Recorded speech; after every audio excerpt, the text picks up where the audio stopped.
Our current reality is absolutely filled with economic crises. A rough week for the banking industry. The collapse of Silicon Valley Bank. The second biggest bank collapse in U.S. history. Signature Bank marks the third largest bank failure in U.S. history. First Republic Bank has been sold to J.P. Morgan. The bank over the last several months has been facing a pair of lawsuits alleging that it benefited from Epstein's sex trafficking. Do you know what a central bank digital currency is? The United States Federal Reserve is considering the creation of a digital dollar. CBDC could offer a range of benefits. The Federal Reserve is considering a digital dollar. In the midst of this uncertainty, what is the best thing to do with your money? Before we answer that, we must ask ourselves, how did we get here? Beans in exchange for my cow? And in the very beginning, cows were considered to be money. Okay, maybe not that far. From the very beginning, banking was pretty corrupt. To help us better understand the subject, we sat down with G. Edward Griffin, the author of The Creature from Jekyll Island, one of those comprehensive books on the dark history of the Federal Reserve. Hi, Mr. Griffin, can you hear us? Yes, I can. Can you hear me? Oh, there we go. Yes, sir. Right, very good. You see, in the early 1900s, the banking system was primarily run by one person, J.P. Morgan. The system was decentralized, caught in a cycle of financial panics. There was the Panic of 1837, where banking policy led to a 5-year depression. There was the Panic of 1893, where the unemployment rate hit 20% and left an army of homeless people standing in soup lines. Or the Panic of 1907, where the collapse of the Knickerbocker Trust Company in New York, paired with an earthquake in San Francisco, started a domino effect of bank failures across the country. And that is only just a fraction of the crises. Without going into specifics on the crises themselves, the important part to know is the monetary system pre-1913 was stuck in a perpetual cycle. Banks fail, then businesses can't borrow money. They lay people off. This strikes fear into the people, and the cycle repeats. But in crisis lies opportunity, and perpetual crisis and lies unique opportunity. And one man saw an opportunity so big, it would permanently change the course of history for the entire world. At this point in history, J.P. Morgan was basically running the entire world economy from his private library in New York. As the most powerful banker in the world, he decided to put all of his efforts into breaking this cycle. And he had the power to do it. So he summoned the presidents from the biggest banks in America to his library to solve this problem. Once they arrived, he told them that they were going to pledge $25 million to a pool of money which would be used to save the banks. They said no to Morgan. So Morgan said that they would not be able to leave until they signed. Then he left the room, locked the door behind him, and proceeded to play solitaire until they figured it out. By 5 a.m. in the morning, all of the presidents had signed. And that marked the end of the Panic of 1907.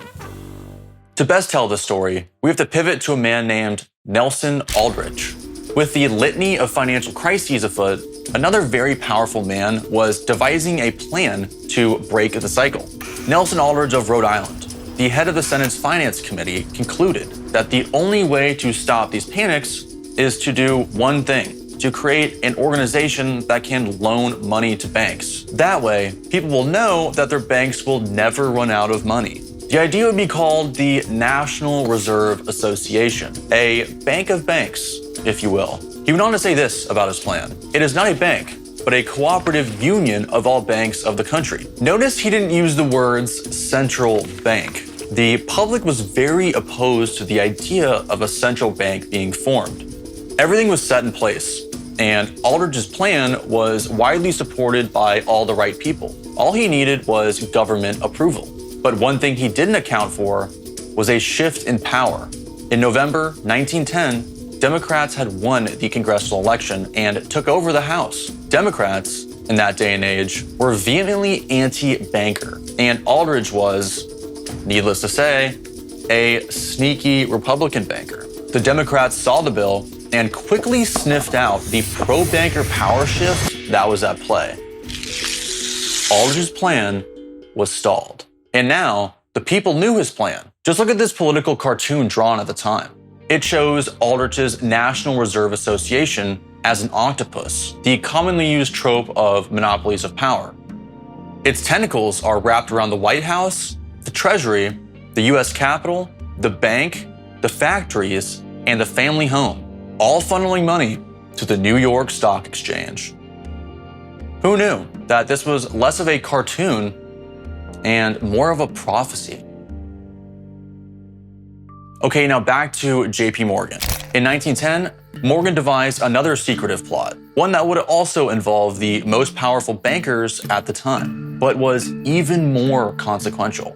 One that inspired the very book Mr. Griffin authored. This is what they had planned. It was done in the privacy of a private club, island in Georgia called Jekyll Island, which is why I titled the book The Creature from Jekyll Island.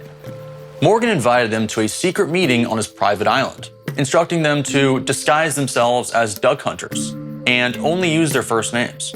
These bankers were worth over 1/4 of the entire world's wealth. The train car they took to the island would include Nelson Aldrich, Abraham Andrew, Frank Vanderlipt, Henry Davison, Benjamin Strong, and Paul Warburg. They rode the whole way there with blinds down, headed for a private club on a small island off the coast of Georgia, the infamous place named Jekyll Island. The meeting that took place there was shrouded in mystery. The attendees even lied about their attendance for years afterwards. 6 years after the meeting, B.C. Forbes, the founder of Forbes magazine, was one of the first journalists to cover what happened. He called the endeavor the strangest, most secretive expedition in the history of American finance, the real birth of the current Federal Reserve System. So what exactly did they devise in this secret meeting? Well, just 3 years later, everyone would find out. But first, let's stop at 1912. You might be wondering, weren't there bankers opposed to the Federal Reserve? Well, yes, but they conveniently died the prior year on the Titanic. I'm not kidding either. This made the creation of the Federal Reserve that much easier. Coincidence? Foul play? Mr. Griffin opts for the former. So Morgan was capable of doing anything. And so we think, well, yeah, he probably did make sure that his opponents on the Federal Reserve System idea were on board. And he probably wanted to see them murdered and so forth. I don't see any evidence of that, although I wouldn't put it past him. That summer, the Democrats in the House formed a special group called the Pujo Committee. They came together to investigate JP Morgan and the banking system. They concluded that JP Morgan had formed a de facto monopoly on the banking system. Officers at JP Morgan and Company also happened to sit on a board of directors at 112 corporations. Collectively, they controlled $22.5 billion. To put that in perspective, only $26.5 billion was in the entire US stock market at the time. So basically, JP Morgan and Company controlled 85% of the entire US stock market. It was definitely a monopoly. And that was it. In 1912, the Democrats defeated the Aldrich Plan. A central bank had been stopped, and the US citizens were then saved from financial tyranny forever. If only that were the case. Enter President Woodrow Wilson. Wilson was elected president that November, and he just so happened to be tight friends with bankers and the people on Wall Street. The quest for a central bank was back on. In a sneaky move, they then dropped the name Aldrich from the bill and rebranded it as Democratic. The same ideas were now flying under a different flag.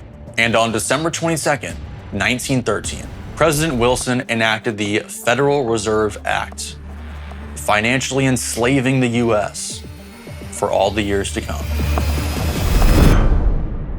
Pay attention to the name here, Federal Reserve. Yeah, that's always a joke because it's a good opening line to say, well, the Federal Reserve is not federal and has no reserves. However, and then it's because of an eye-opener to people, they don't know what you're talking about. So if it's not federal, and it doesn't have reserves, then what is it? The Federal Reserve is a cartel. The definition of a cartel is an association of manufacturers or suppliers with the purpose of maintaining prices at a high level and restricting competition. So basically, they fix prices and have no competition. Go ahead and try and start your own bank and see what happens.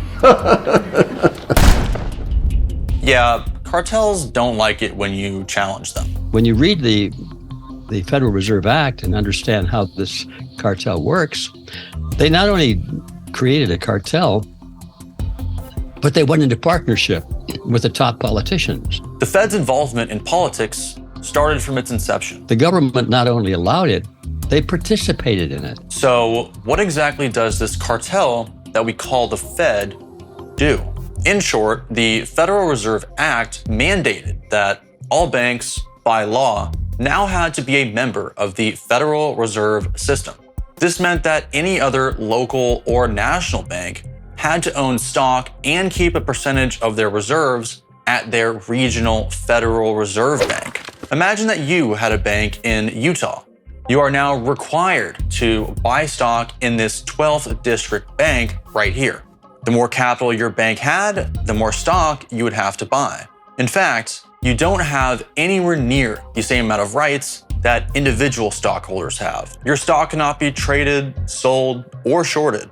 Individuals cannot own shares of Federal Reserve banks. Only banks can.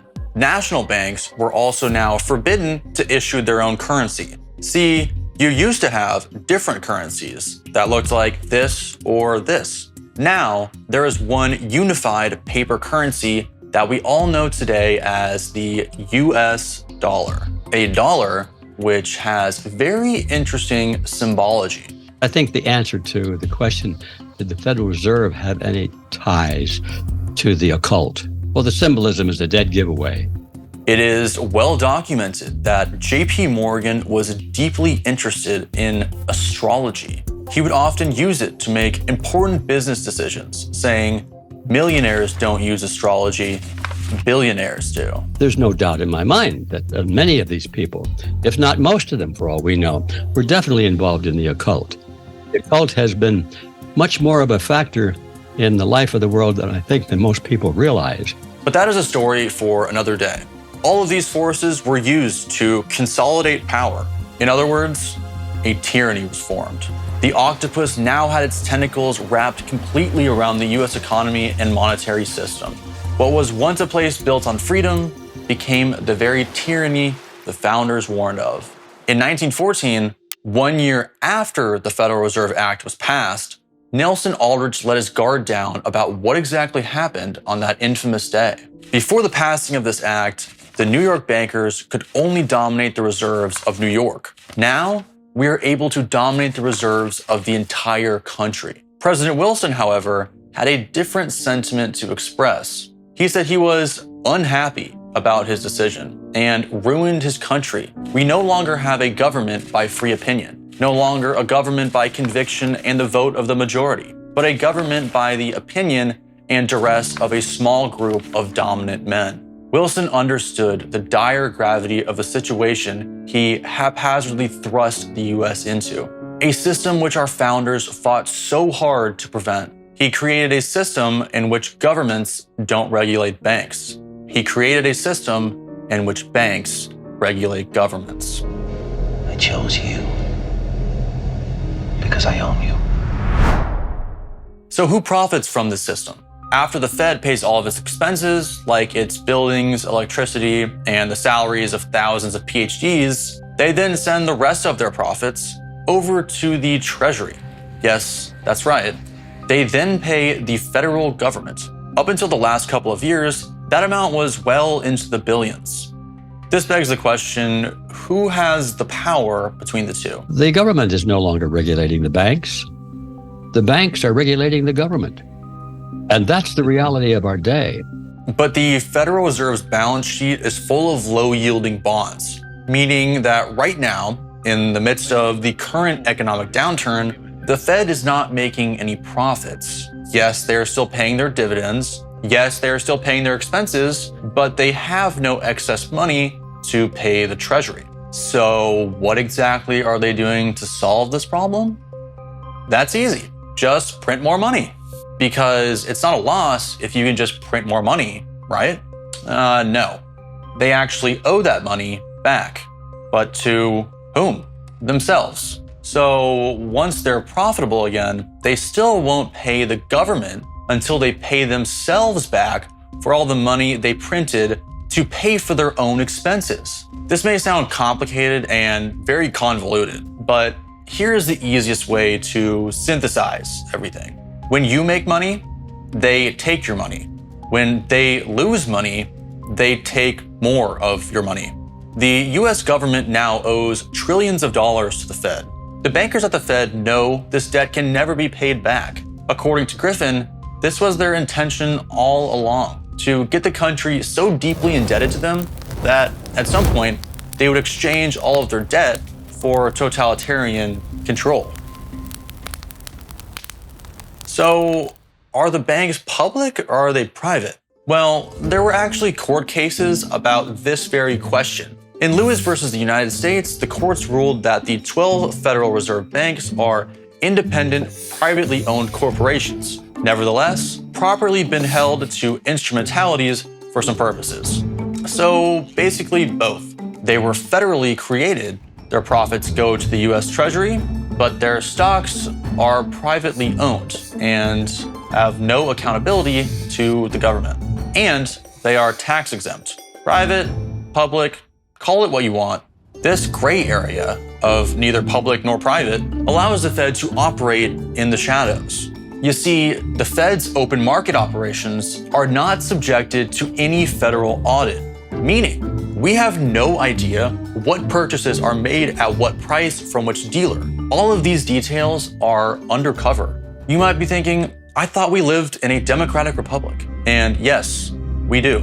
But banks do not. They are in their own system, one that is outside the law itself. As of late, the creature from Jekyll Island seems to be shedding its skin. I think we're seeing what may be called the final metamorphosis of the monetary system of the world. It has evolved from a rather primitive barter system to commodity money, and then fractional reserve money, and then fiat money, and all of that. And now it's moving to digital currency that has no intrinsic value. A topic which isn't talked about enough, but could truly be the most important issue of our time. These people are deliberately trying to destroy the monetary system so that there will be famine, there will be food riots, there will be people starving, there might even be cannibalism, that they're destroying food supplies, they're blowing up warehouses, they're making it impossible for the truckers to deliver food because they're putting extra requirements on their diesel engines. So they're doing everything they can to bring the economy to a halt, to a screeching, desperate, destructive halt, so that people will be desperate. They'll be worrying about sheer survival. Where's our money? What happened to our money?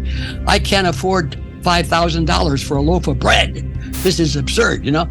So then they come in as the saviors. We'll say we have something called a central bank digital currency. This will solve the problem. And the people will say, oh, well, thank God you guys are here. And, oh, thank you. Where do I get my digital currency? And they'll line up for it, like they lined up for the vaccines. There'll be long lines of people waiting to get the final death blow. This is what they have planned. The question probably lingering in everyone's mind is, how do we stop this? It was the life of George Orwell. And Orwell died of tuberculosis, and his life is portrayed very well in this documentary. And at the end of this story, he's on his deathbed, and he's dying from TB, and he's having trouble breathing and talking. And there's a young lady in the room. She's portraying herself as a news reporter, and she's trying to get a last interview from him before he conks. And she says, well, Mr. Orwell, your book presents a very grim picture for the future. It's very, very disturbing. What do you recommend people do about it? He's sitting there gasping for breath. He says, well, there's only one thing that can be done. And that is, and then he looks directly at the camera and at the viewer. And he says, "Don't let it happen. It depends on you."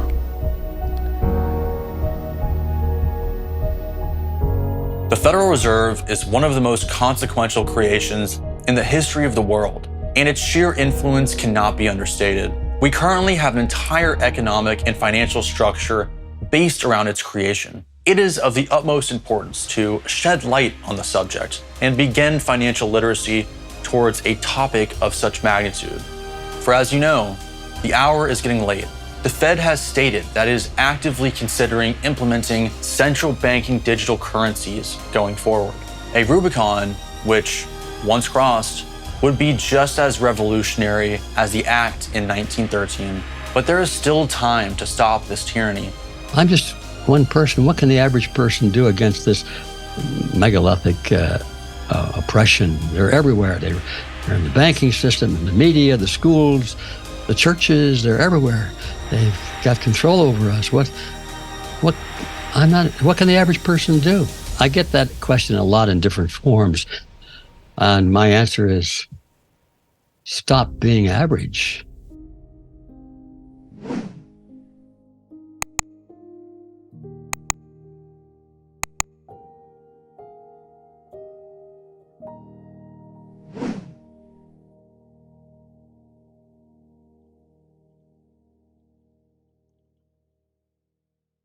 The issuing power should be taken from...